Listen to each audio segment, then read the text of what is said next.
بسم الله الرحمن الرحيم۔ قاری محمد لیاس چینل میں ہم آپ کو خوش آمدید کہتے ہیں اور ایک اور نئی اور زبردست ویڈیو کے ساتھ میں اور قاری محمد بابر آپ کی خدمت میں حاضر ہیں۔ قاسم کیسے ہیں آپ؟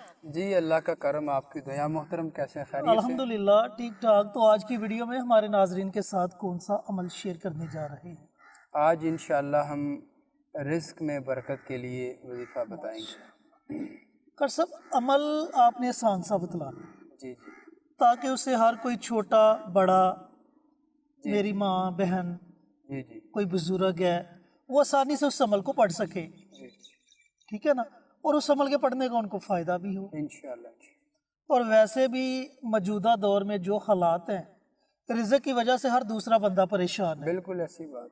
ہر گھر میں رزق کی وجہ سے چھوٹی موٹی نوک چوک ہوتی رہتی ہے۔ جی جی تو رزق کے لیے کوئی ایسا عمل بتائیں کہ بس اللہ تعالیٰ مالا مال کر دے، انشاءاللہ۔ لیکن اس کے لیے مال کی بھی ضرورت ہے نا۔ بالکل۔ مال کے بارے میں بھی آپ نے بتلانا ہے اور رزق کے بارے میں بھی جی بتلانا ہے۔ جی تو ویڈیو کو کریں شروع۔ جی انشاءاللہ۔ نحمدہ و نصلی علی رسولہ الکریم، اما بعد۔ محترم نے سوال کیا ہے کوئی ایسا وظیفہ بتائیں جو مجرب بھی ہو، پر اثر بھی ہو، رزق میں برکت کے لیے، یعنی تنگ دستی، فقر و فاقہ، بالکل اس سے نجات حاصل کرنے کے لیے کوئی ایسا زبردست اور مجرب وظیفہ ہو کہ جس کے کرنے سے ناظرین کو بہت فائدہ حاصل ہو۔ بالکل ایسی بات۔ اللہ تعالیٰ کی ذات عالی نے جب انسان کو پیدا کیا ہے تو انسان کی پیدائش سے پہلے اللہ اپنے بندے کا رزق زمین پہ بھیج دیتے ہیں۔ ماشاء اللہ۔ پیدا ابھی نہیں ہوا لیکن اللہ نے رزق پیدا کر دیا، اس کا رزق بھیج دیا ہے۔ اور اللہ قرآن پاک میں ارشاد فرماتے ہیں وَمَا مِن دَابَّةٍ فِي الْأَرْضِ إِلَّا عَلَى اللَّهِ رِزْقُهَا، کہ اللہ تعالیٰ نے جتنی بھی مخلوقات پیدا فرمائی ہیں ان تمام مخلوقات کا رزق اللہ نے اپنے ذمے لیا ہے۔ بے شک۔ اور دوسری جگہ اللہ نے ارشاد فرمایا کہ وَاللَّهُ خَيْرُ الرَّازِقِينَ، کہ اللہ تبارک و تعالی سب سے بہترین رزق دینے والا ہے۔ کوئی شک۔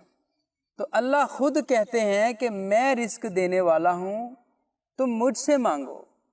تو قرآن پاک میں ارشاد فرمایا کہ وَلِلَّهِ الْأَسْمَاءُ الْحُسْنَى فَادْعُوهُ بِهَا، اللہ فرماتے ہیں کہ تم مجھے میرے پاک اور مبارک ناموں کے ذریعے سے پکارو۔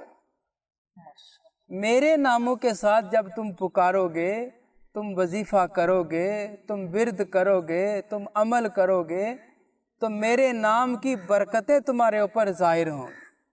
بے شک۔ اللہ تعالیٰ کا نام لینے سے، اس کا ذکر کرنے سے، اس کا وظیفہ کرنے سے اس کی بڑی برکتیں حاصل ہوتی ہیں۔ بے شک بے شک۔ انسان کو ایک نور حاصل ہوتا ہے، انسان کے رزق میں اللہ تعالیٰ بے پناہ اضافہ فرما دیتے ہیں۔ تو آج کل جو دور جا رہا ہے، اس موجودہ دور میں نفسا نفسی کا عالم ہے، افراتفری کا دور چل رہا ہے، تو اس دور میں رزق میں بہت زیادہ بے برکتی ہے۔ بہت سارے ایسے گھر ہیں کہ جن میں لاکھوں روپے آمدنی ہے لیکن اخراجات کبھی کم ہیں کبھی زیادہ ہیں، لیکن ان لاکھوں روپے کی سمجھ نہیں آتی۔ سمجھ نہیں آتی، بالکل ایسی بات ہی ہے۔ اور یہ ایک نہیں، کافی زیادہ کمنٹس ملے ہیں مجھے۔ جی جی جی پیسے آتے ہیں، پیسوں کا پتہ نہیں چلتا پیسے جاتے کدھر ہے۔ بالکل بالکل ایسی بات، مہینہ بھی پیچھے ہے اور گھر سے پیسے ختم۔ پیسے ختم ہو جاتے ہیں۔ اس کی مین وجہ میں آپ کو عرض کرتا چلوں، پورے پاک صلی اللہ علیہ وسلم نے بھی ارشاد فرمایا، یعنی ان کے ارشادات ہم آپ کو بتا رہے ہیں کہ آپ علیہ السلام نے ارشاد فرمایا کہ جو آدمی 5 وقت کی نماز نہیں پڑھتا، اس کے مال سے، اس کے رزق سے برکت ختم ہو جاتی ہے۔ برکت ختم ہو جاتی ہے، بالکل ایسی بات۔ محترم، اگر کوئی بندہ یہ کہے کہ میں کروڑوں پتی بن جاؤں اور وہ نماز نہ پڑھے، اللہ کا ذکر اذکار نہ کرے، پھر اس کے مال میں برکت ہو، یہ نہیں ہو سکتا۔ مال تو ہوگا لیکن مال میں برکت نہیں ہوگی۔ بالکل ایسی اصل چیز ہے آپ کے پاس پیسے ہیں، آپ کے پاس مال و دولت ہے، اس میں برکت ہو۔ اب بہت سارے لوگ پوچھیں گے برکت کا کیا مطلب ہے؟